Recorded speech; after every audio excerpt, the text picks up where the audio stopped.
예, 계속해서 61번서부터 풀겠습니다. 자, 틀린 거 위주로 왜 틀렸냐 이렇게 해서 설명하겠습니다. 뭐 다 읽고 그래봐야 지금 해설도 다 제대로 굉장히 좀 잘 써놨고 했으니까 그렇게 보시고요. 자, 61번 전세권에 관한 설명으로 옳지 않은 거 그랬습니다. 이제 답은 이제 결론적으로 얘기하면 5번이죠. 5번.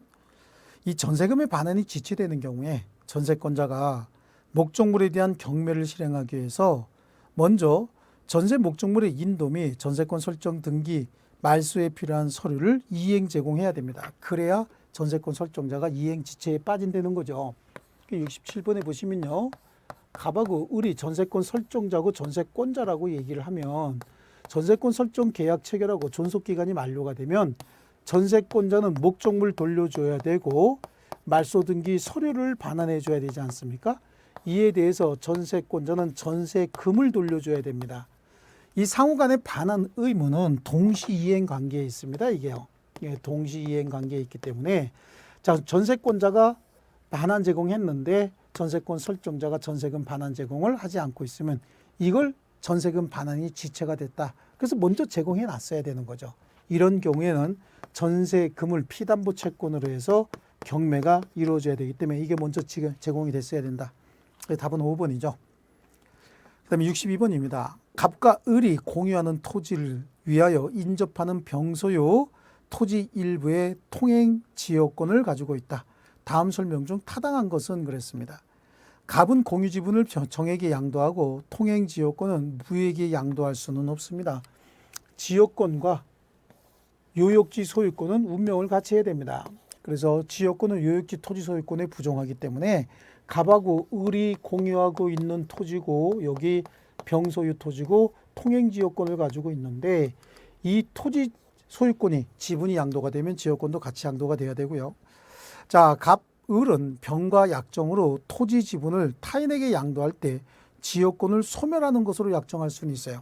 그런 경우에 이제 혹시 이쪽에 또 이렇게 토지가 하나 있고 이쪽에 공로가 있으면 이쪽의 소유자 정이 지분을 취득한다든지 소유권을 아예 취득할 때는 지역권 소멸시킬 수도 있는 거죠. 약정을 하였더라도 갑과 을의 그 토지 지분을 정에게 양도한 때는 지역권은 수반성에 의해서 정은 지역권을 당연히 취득하는 게 아니라 이런 경우에 지역권이 필요 없으니까 여기 공로 같으면요. 지역권 소멸시킬 수 있습니다. 자, 갑이 병의 토지를 현실적으로 통행하고 을은 20년간 지역권을 행사하지 않는 경우에 지금 한 사람이 통행하고 있지 않습니까? 이런 경우에는 을의 지역권은 시효로 소멸하지 않는다. 이건 맞았고요. 그 다음에 갑의 지분을 병이 취득한 때 그 지분에 대한 지역권은 혼동에 의해서 소멸하게 된다. 그런데 갑의 지분을 병이 취득을 했다라고 하는데 병이 취득했어도 이게 지금 뭡니까? 을이 지금 을이 소유권이 있기 때문에 지역권은 혼동으로 인해서 소멸해서는 안 되는 거죠. 이게 소멸하게 되면 을의 지역권 행사가 불합리하게 되는 거 아닙니까? 또 갑과 을이 지역권 등기 없이 병의 토지를 15년간 통행해 온 것에 대해서 병이 이의 제기를 위한 소를 제기하고자 하는 경우에 공유자 중 갑만을 상대로 소위를 제기해도 갑을 모두 병에 대한 지역권 소멸시효, 취득시효를 주장하지 못한다라고 하는데 아닙니다. 취득시효 중단은 지역권자에게 불리한 변경이기 때문에 모두에 대한 사유가 아니면 중단의 효과가 없습니다. 거기 4번도 마찬가지입니다. 지역권의 소멸도 공유자 모두의 지역권이 소멸하지 않는 한 한 사람의 지역권이 소멸했다 그래서 지역권이 무조건 소멸하는 것도 아니죠. 그래서 답은 3번이고요. 그 다음에 63번 다음 사례에 관한 설명 중 옳지 않은 것은 그랬습니다. 사례가 구분 건물을 분양받은 최초의 구분 소유자 갑이 전유 부분에 대한 소유권 이전 등기를 격려한 상태에서 전유 부분 및 대지 지분을 을에게 매도했는데 전유 부분에 관해서만 소유권 이전 등기를 해주고 대지 지분에 대해서는 소유권 이전 등기를 격려하지 않았다. 이 매도 안 했는데 매도 후 갑이 대지 지분에 대한 소유권 이전 등기를 격려받았다. 원래 특별한 사정이 없는 한 공용 부분이나 대지 지분은 소유권에 전유 부분의 소유권에 부정하게 돼 있는 거죠.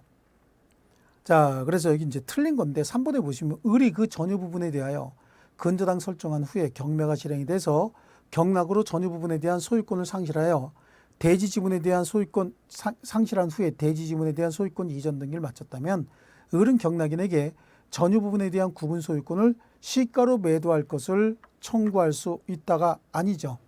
이 경우에 을이 오히려 전유 부분에 대한 구분 소유권 시가로 매도할 것의 상대방, 즉 피고가 될 수 있습니다. 그래서 오히려 을이 매도하는 것이 아니라 매수인이 해야 되겠죠. 그래서 경락인이 전유 부분을 시가로 매도할 것을 청구한다든지, 아니면 오히려 전유 부분에 부정해서 경락인이 그냥 전유 부분의 소유권도 그냥 이전 등기, 전유 부분에 대한 대지권도 이전 등기 바로 청구하는 경우가 오히려 일반적입니다. 그렇지, 을이 자기가 경매를 인해서 자기가 설정한 저당권으로 인해서 경매가 실행됐음에도 불구하고 경락인에게 전유 부분에 대한 소유권 내놔라라고 청구할 수는 없는 거예요. 그래서 3번이 틀렸고요. 64번, 갑은 을에게 자기 소유 부동산을 매도한 후 그것이 을의 사기에 의해서 이루어진 것임을 알았다. 그 계약을 취소할 수 있는 경우는 그랬습니다. 자, 법정 추인이 아닌 거 찾아라 그런 얘기죠. 법정 추인이 인정이 되면 취소할 수 없게 되는 거죠. 갑이 매매대금 일부를 수령했다. 그래요. 취소권자가 갑인데 갑이 대금의 전부 또는 일부를 받으면 법정 추인 맞습니다. 갑이 을로부터 이행 청구를 받았다. 취소권자가 갑인데 상대방으로부터 이행 청구를 받았으면 법정 추인이 아니죠. 이행 청구를 취소권자가 했을 때만 법정 추인입니다. 나머지 갑이 매매대금 채권을 담보하기 위해서 제3자와 보증계약을 체결했다. 보증을 제공했으면 법정 추인이고요. 갑이 매매대금 채권 중 일부를 제3자에게 양도했다. 그래서 자기가 취소할 수 있는 행위로 취득한 권리의 전부 또는 일부를 양도한 거기 때문에 법정 추인 맞습니다. 갑과 을 사이에 매매 대금 채권에 대한 경계 계약이 있었다. 그렇죠. 이 경계도 둘이 하는 거 아닙니까? 그래서 법정 추인 사유 맞습니다. 자, 65번 조건부 법률행위에 대해서 옳은 겁니다. 옳은 거. 자, 부척관계를 종료를 해제 조건하는 증여계약이죠. 이거는 증여계약 자체 전부가 무효죠. 조건만 무효가 아니고요. 매수인이 잔금을 약정일자에 지급하지 않으면 계약이 해제된다는 특약. 이게 자동해제 조항이죠. 자, 그래서 매매계약에서 매수인이 잔대금을 지급하지 않으면 계약은 그 일자에 자동적으로 해제되는 게 아닙니다. 이렇게 중도금에 대한 실권약관에 의해서 자동해제 조항에 의해서 중도금은 자동해제되지만 계약은 자동해제되지만 잔금에 대한 실권약관 즉 자동해제 조항이 있었다 해서 그 사유만으로 그냥 계약이 자동해제되는 건 아닙니다. 잔금 지급 기일에 매수인이 잔금을 지급하지 않았다. 그 이유를 봐야 되죠. 매도인도 소유권 이전 등기 절차 이행하지 않으니까 잔금을 지급하지 않았을 수도 있는 거거든요. 3번 조건이 법률행위 당시 이미 불성취면 불능이죠. 그 조건이 정지 조건이면 불정무라고 해야 되죠. 조건 없는 행위가 아니라 조건 성취로 불이익을 받을 당사자가 신의 성질에 반하여 조건 성취를 방해한 때는 그 방해가 일어난 시점에 조건이 성취된 것으로 의제된다. 아니죠. 방해 행위가 없었다라면 조건이 성취되었으리라 의제되는 시점이라고 해야 되겠죠. 자, 그다음에 5번이 이제 답인데 정지조건부 법률행위에서 조건이 성취되었다는 사실은 권리를 취득, 성취, 취득 이런 식으로 해서 리듬을 타서 암기하시는 것도 좋은 방법이 될 수 있습니다. 답은 5번이고요.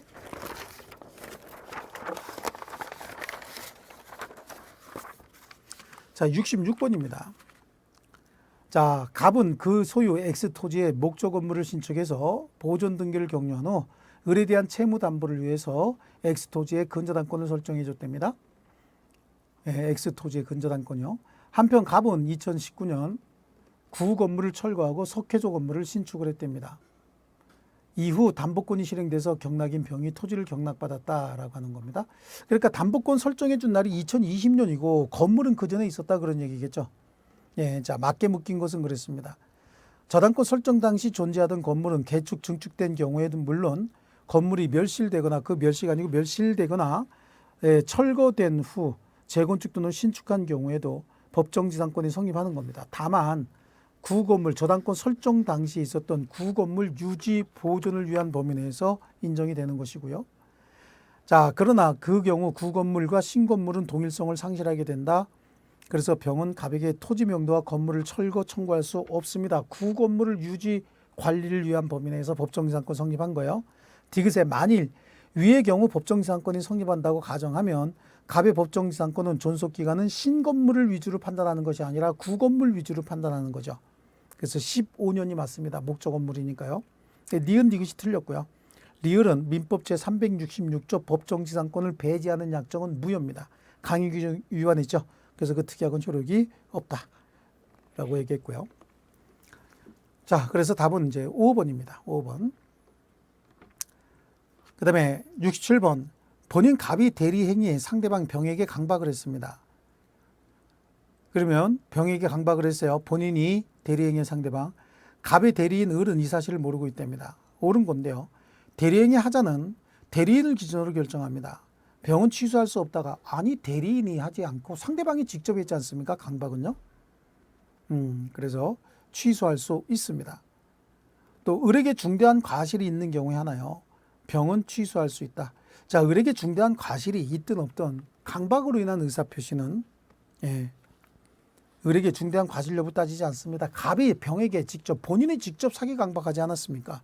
그러니까 이거는 취소할 수 있는 행위고 을이 갑의 강박 사실을 알 수 있었던 경우에 하나요. 그렇죠. 강박 사실을 알았든 알지 못했든 관계없이 본인이 직접 했으니까 갑은 취소권이 있는 거죠. 또 을이 갑의 강박 사실을 몰랐지만 병은 취소할 수 있다. 이것만 옳은 겁니다. 나머지는 다 틀렸고요. 갑이 행위 무능력자, 제한 능력자죠.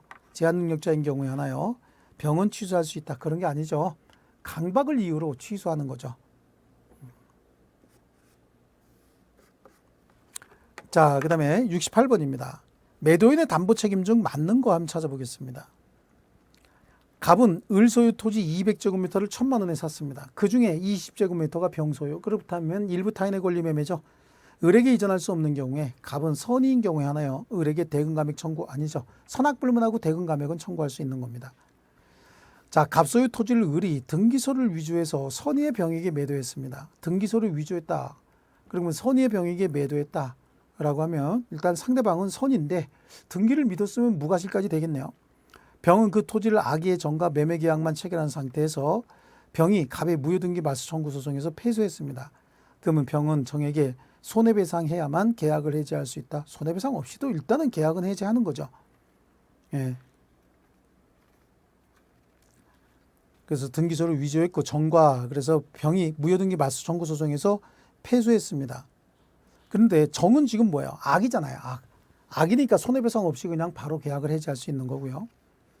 갑은 을 소유 토지 200제곱미터를 제곱미터당 20만 원으로 해서 4천만 원에 매수했습니다. 근데 실측해본 결과 180제곱미터밖에 안 된답니다. 이 경우 갑은 선의인 경우에 하나요. 을에게 대금 감액을 청구할 수 있다. 이거는 수량 부족 일부 멸실이니까 대금 감액은 매수인이 선의인 경우에만 행사할 수 있다. 3번이 맞았네요. 4번에 갑의 창고가 딸린 을 소유 건물을 매수했는데 그 창고가 계약 이전에 이미 멸실됐다. 그건 갑은 계약의 목적을 달성할 수 없는 때 선악 관계없이 을과 계약을 해지할 수 있다가 아니라 이거는 수량 부족 일부 멸실 아닙니까? 그럼 매수인이 선의인 경우에 계약의 목적을 달성할 수 없으면 계약을 해지할 수 있다. 근데 선악 불문을 했으니까 틀렸죠. 갑이 을 소유 건물을 매수했는데 이미 병이 그 건물에 대하여 전세권을 가지고 있었다. 그러면 용의권을 행사할 수 없게 되네요. 갑이 그 건물을 사용하지 못하는 경우에 선의의 갑은 을에게 대금 감액을 청구는 안 되는 겁니다. 계약의 목적을 달성할 수 없으면 해제, 계약의 목적을 달성할 수 있으면 그쵸, 손해배상만 청구하는 겁니다. 대금 감액은 여기에 존재하지 않습니다. 그 답은 3번이고요. 69번입니다. 유치권에 관한 설명 옳은 건데요. 임차인은 임대인에 대한 보증금 반환 청구권으로 임차물에 대해서 유치권 행사할 수 없어요. 보증금이라든지 매매대금이라든지 권리금 등은 유치권의 피담보 채권이 될 수가 없습니다.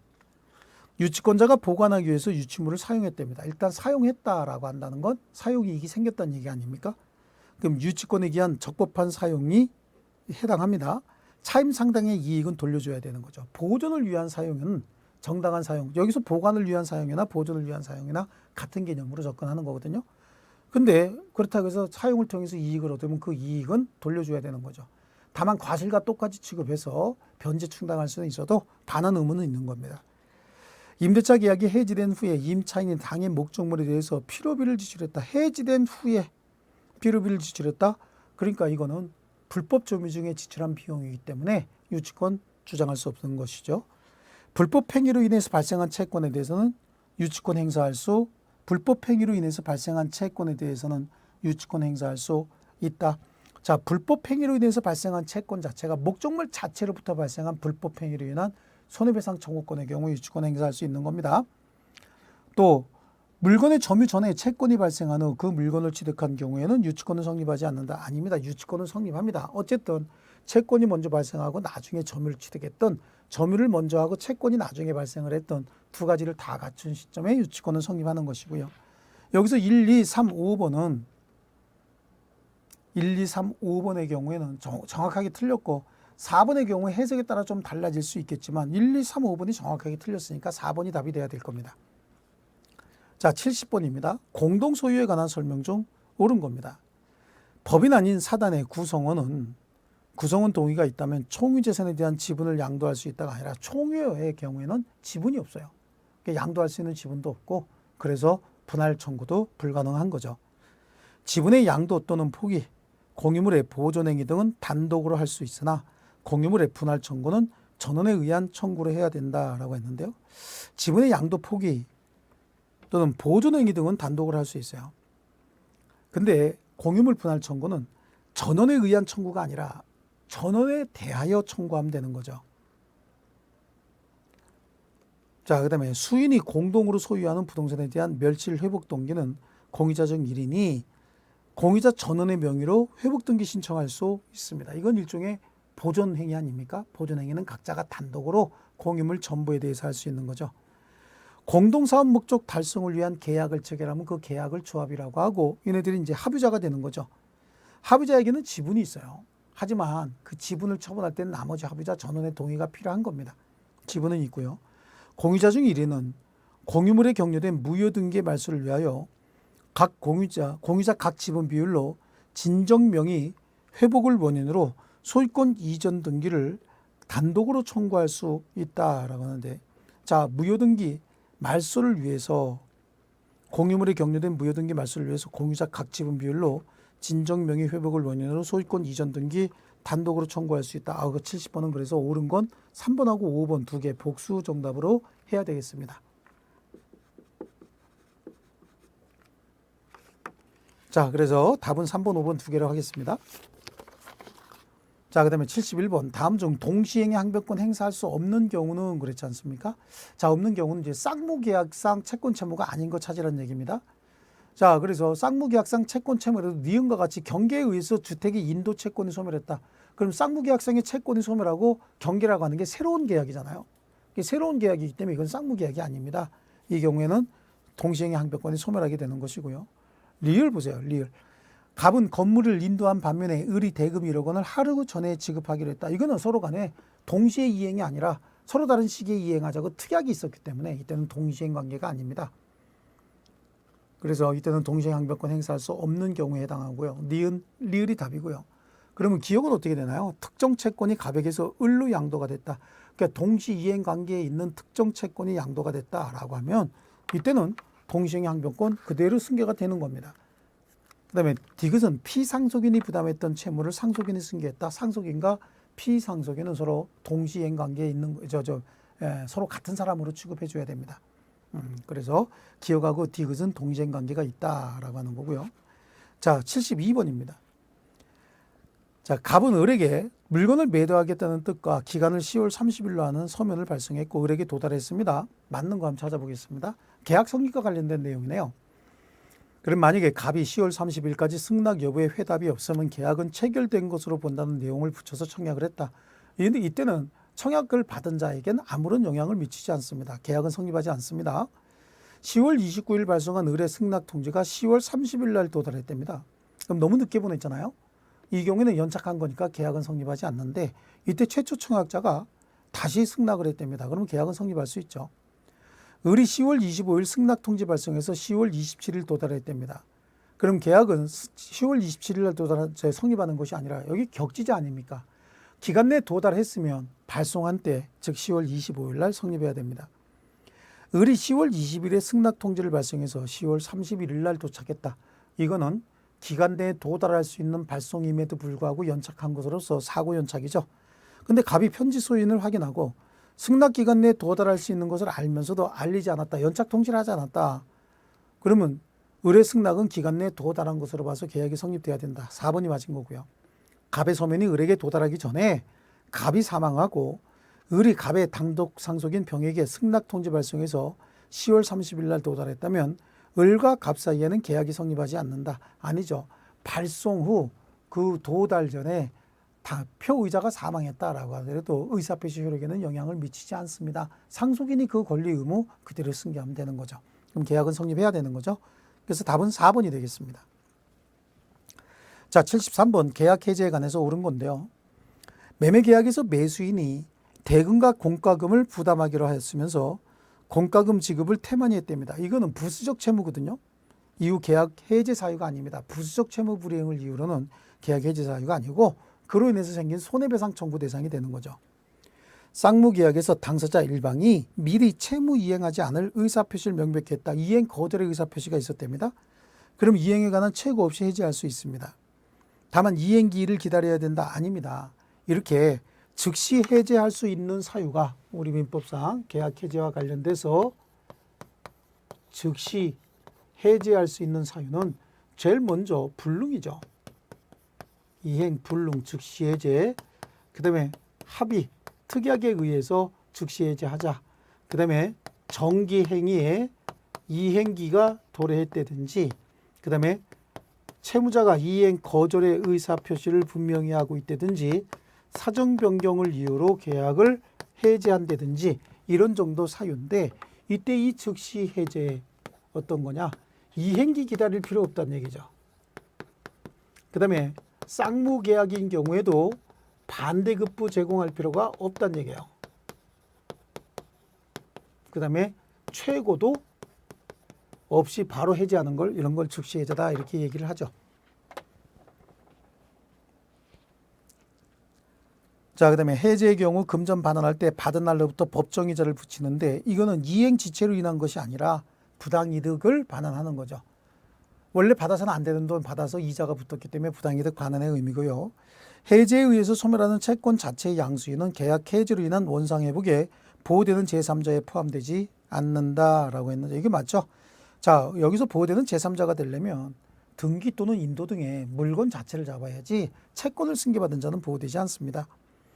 계약 해지 후 원상회복으로 말소등기 청구하는 것은 채권적 청구권이 아니라 물권적 청구권이죠. 계약이 해제가 되면 이전됐던 소유권은 전 소유자에게 자동적으로 복귀하게 됩니다. 자, 74번입니다. 임차권 양도 및 전대에 관한 설명으로 옳은 건데, 적법한 전대차가 있었다는 얘기는 임대인의 동의가 있었다 그 얘기거든요. 임대인과 임차인 합의에 의해서 임대차가 소멸하면 전대차는 소멸하지 않습니다. 왜냐하면은 임대인과 임차인 사이에 합의에 의해서 임대차가 소멸했다는 얘기는 전대차 기간이 남아있었다. 임대차 기간이 남아있으니까 전대차 기간도 남아있었는데, 적법한 전대의 경우에 임대인과 임차인 사이의 계약과 임차인과 전차인 사이의 계약이 각각 유효이기 때문에 각각의 내용에 따라서 효력이 발생합니다. 소멸하지 않습니다. 임대인의 동의가 있는 전대차, 적법한 전대차의 경우 전차인은 임대인에 대하여 직접 의무를 부담하지만 권리는 없으므로 부속물 매수 청구권, 지상물 매수 청구권 행사하지 못한다. 이거 행사해야 됩니다. 부속물 매수 청구권이나 지상물 매수 청구권은 목적물 반환할 때 그때 행사하는 거거든요. 그 전차인은 임대인에게 의무를 부담하는데 그 의무가 두 개입니다. 차임 지급 의무 하나하고 목적물 반환 의무죠. 그러니까 목적물 반환할 때 행사하는 부속물 매수 청구권, 지상물 매수 청구권은 그래서 임대인에게 행사할 수 있는 거고요. 임대인의 동의가 없는 전대의 경우에 임대인은 임대차를 해지하지 않고도 전차인에게 불법 점유를 이유로 차임에 가름하는 손해배상을 청구할 수 있다라고 했는데요. 임대인의 동의가 없는 전대차의 경우에 임대차가 해지가 돼야지, 임대차를 해지하면 남은 기간 동안 차임을 못 받으니까 그 못 받는 차임만큼이 손해로서 손해배상을 청구하는 거지, 임대차를 해지하지 않으면 계속해서 차임을 받을 수 있기 때문에 손해배상 청구권은 생기지 않습니다. 임차권 양도의 경우 임대인의 동의는 전대차의 효력 발생 요건이 아니라 전차인이 임대인에 대한 대항 요건입니다. 자, 임차권을 무단으로 양도한 경우에 판례에 의하면 그 임차권 양수인이 임차인과 부부로서 임차 건물에 동거하면서 함께 가구점을 경영하고 있었더라면 전차인은 임대인에게 대항할 수 있다. 왜냐하면 이건 임대차 해지 사유가 아닙니다.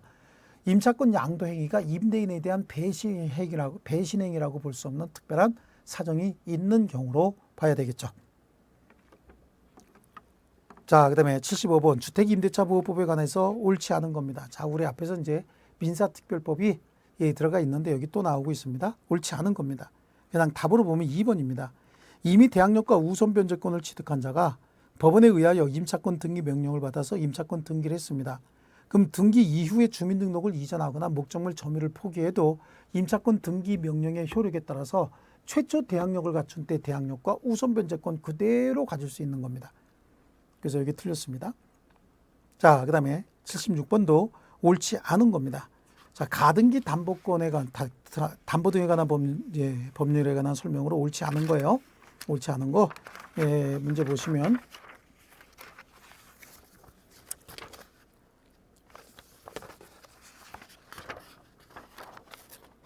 자, 4번을 한번 보시죠. 4번을 하려면 2번 지문을 알아야 되는데 가등기 담보 등에 관한 법률 각 규정에 청산 절차에 위반하여 담보 가등기에 의한 본등기가 이루어지면 그 본등기는 무효거든요. 근데 청산 절차를 위반했던 경우인데 이런 경우에도 다시 가등기 담보 등에 관한 법률에 정한 절차에 따라서 정상적인 절차를 다시 밟았다는 거죠. 일단 처음에 청산 절차가 무효였더라도 이후에 다시 올바른 청산 절차를 밟게 되면 그 유효한 등기가 될 수가 있습니다. 그래서 최초의 청산 절차가 무효였다. 근데 그 다음번에 다시 유효한 청산 절차를 밟는다. 그러면 그 담보 가등기에 의한 본등기는 유효가 되는 겁니다. 자, 그 다음에 그치, 답은 4번이고요. 77번입니다. 다음 중 옳은 겁니다. 옳은 거. 자, 옳은 지문이 많으니까 설명은 이제 다 하겠습니다. 저당권에서 목적물 반환 청구권이 인정되지만 지역권은 인정되지 않지만 지역권은 인정된다라고 하는데 저당권이든 지역권이든 목적물 반환 청구권 자체가 인정되지 않습니다. 사기에 의해서 물건을 인도했답니다. 이건 점유 침탈이 아니죠. 점유물 반환 청구권 행사할 수 없어요. 또 점유 보조자가 그 물건에 사실상 지배를 가지는 이상 물권적 청구권의 상대방이 된다가 아닙니다. 점유 보조자는요, 점유자가 아닙니다. 그래서 물권적 청구권의 상대방이 될 수가 없습니다. 매매를 원인으로 소유권 이전 등기를 격려해 준 자는 불법 점유한 자에게 소유권에 기한 물권적 청구권을 행사하지 못하는 이유가 소유권을 이전 등기해 준 자는 더 이상 소유자가 아닙니다. 그래서 불법 점유자에게 새로운 소유자가 모르겠으나 전 소유자가 물권적 청구권 행사할 수는 없습니다. 물권적 청구권은 손해배상 청구권을 당연히 포함하는 것이 아닙니다. 물건을 침해 또는 방해하고 있는 자가 고의 과실이 있고 그로 인해서 물권자에게 손해가 생겼을 때만 손해배상을 청구하는 것이지 무조건 손해배상 청구하는 건 아니었습니다. 그 다음에 78번입니다. 다음 중 옳은 겁니다. 전 소유 명의인의 처분행위에 제3자가 개입했고 현 소유 명의인이 직접 제3자가 전 소유 명의인의 대리인이라고 주장하기 위해서는 스스로 제3자의 대리권을 입증해야 된다. 아니죠. 이거 등기 추정력과 관련돼서 이미 등기가 격려됐으면 대리권도 추정이 되는 거죠. 또 부동산 표시에 관한 사항에 등기의 추정력이 인정이 된다. 부동산 표시에 관한 사항은 등기의 추정력이 인정되지 않습니다. 등기 내용이 추정력이 인정이 되는 것이죠. 또 점유자가 점유물에 대하여 행사하는 권리는 적법하게 보유한 것으로 추정이 된다. 그래서 부동산의 독점적인 점유와 등기가 경합하면 등기의 추정력이 깨지는 것이 아니라 부동산은 등기의 추정력으로 인해서 점유의 추정력을 인정하지 않게 되는 것이죠. 반대로 설명했습니다. 소유권 이전 등기 명의인이 제3자에게 적법한 등기 원인에 의해서 소유권을 취득한 것으로 추정이 되지만 전 소유자에 대해서는 그러하지 아니하다라고 하는 거죠. 그래서 소유권 이전 등기 명의인이 제3자에 대해서 적법한 등기 원인에 의해서 소유권을 취득한 것으로 추정이 되고 전 소유자에 대해서도 이거는 마찬가지입니다. 자, 그 다음에 2억 원을 담보하기 위해서 저당권이 설정되었지만 저당권의 존재는 추정이 되나 피담보 채권 2억 원의 존재는 저당권자가 스스로 입증할 필요가 있다라고 하는데 이 저당권의 존재 자체도 근저당권의 경우에는 피담보 채권의 존재가 추정되지 않습니다. 하지만 저당권의 경우에는 저당권 설정 계약을 체결하면서 피담보 채권을 기입을 하기 때문에 피담보 채권의 존재는 추정이 된다. 자, 그래서 여기는 답이 2번이 되겠네요. 표시에 관한 사항. 표시에 관한 사항이 내용이 되는 거기 때문에 표시에 관한 사항도 등기의 추정력이 인정이 된다라고 하는데요. 답이 이제 뭐라고 표시되는지 모르겠지만 2번이 답이 돼야 되겠습니다. 자, 그 다음에 79번 주임법에 관한 설명 옳은 겁니다. 임차인의 대항 요건으로 주민등록과 전입신고가 완료가 되면 다음날 0시부터 제3자에 대하여 임차권의 유효를 주장할 수 있다라고 했는데, 자, 임차인의 대항 요건으로서 주민등록과 전입신고가 완료되면 다음날 0시부터 제3자에 대해서 주택임대차의 유효를 주장할 수 있고, 임차주택의 경매 절차에서 소액보증금 중 일정에 대한 배당 요구를 하지 않는 임차인은 배당받은 후순위자에게 부당이득을 이유로 배당금의 반환을 청구할 수 없습니다. 자, 그 다음에 저당권이 설정된 대지에 신축된 건물의 임차인은 대지를 포함한 임차주택의 경매대금에서 소액보증금 중 일정액을 우선 변제받는다라고 했는데요. 저당권이 설정된 대지에 신축된 건물의 임차인이죠. 이 경우엔 저당권이 먼저 있었지 않습니까? 그럼 이건 일괄경매 청구 대상이기 때문에 우선 변제받을 수 없는 것이고, 대항력 있는 임차권에 선순위 저당권자가 있답니다. 그럼 대항력 있는 임차권에 선순위 저당권자가 있으면 이건 대항력 없는 거예요. 그래서 경락인은 임대인의 지위를 승계하는 양수인에 해당하지 않습니다. 그 임차권은 소멸해버려야 된다. 4번 맞았고요. 또 임대차가 종료하였으나 보증금 반환받기 전에 임차주택이 양도가 되면 대항력 임차인은 임차주택의 양수인 및 양도인에게 보증금 반환 청구할 수 없다가 아니라 이때는 양수인에게 보증금 반환 청구할 수 있다고 얘기를 해야 되죠. 자, 그렇습니다. 그래서 답은 이제 4번이고 1번에는 대항 요건으로서 주민등록과 전입신고를 완료했다. 근데 목적물 인도받아야 되지 않습니까? 목적물 인도받아서 대항 요건을 갖춰야 우선 변제권도 있는데 그게 빠졌기 때문에 틀렸다고 해야 되고요. 그래서 답은 4번이 되겠습니다. 80번입니다. 임대차에 관한 설명 틀린 겁니다. 틀린 것만 한번 보죠. 4번에 보면 토지 건물 기타 공작물의 임차인이 임대인의 동의를 얻어 부속시켰거나 임대인으로부터 매수한 부속물이 있는 때는 임대차 종료 시에 임대인에게 그 매수를 청구할 수 있다라고 했는데, 이거는 부속물 매수 청구권은요, 토지에 해당하는 게 아닙니다. 건물에만 해당하는 거죠. 그래서 토지자가 빠져야 되고요. 나머지는 뭐 특별한 설명은 필요가 없습니다. 그래서 틀린 거 거기 4번 꼭 하나만 보겠습니다. 자, 그래서 이제 우리 1회 모의고사는 여기서 마치기로 하고요. 다음 시간에 2회에 다시 뵙겠습니다. 수고했습니다.